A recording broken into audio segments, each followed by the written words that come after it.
මේ ක්‍රියාත්මක වන්නේ 15 වන පාන්දුවාරයේ අවසන් පාන්දු යොමු කරන්න සූදානම් වසන්ත සූදානම් තමාගේ සීමාවේ සිට අමයුරට එරෙහිව යවන මීළඟ පාන්දුව යොමු කරන්නට ක්‍රීඩාලුවල හිතවතුනි පහරක් එල්ල කරනවා උඩ පාන්දුවක් ආකාරයෙන් ඇදියන්නේ සුරැක්කව නලින් රැක ගන්නවා ක්‍රීඩාලුවල හිතවතුනි පස්වන කඩුව හිමි කර දෙන්නේ දකුණු 127ක් වදිපෙති.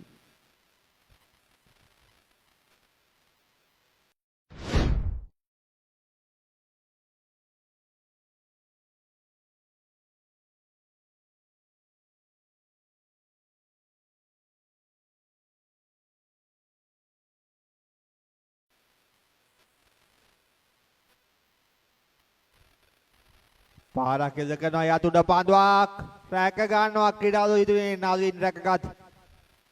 සාතක ගොඩ පාන්දුව සාතක පාන්දු රැකීමක්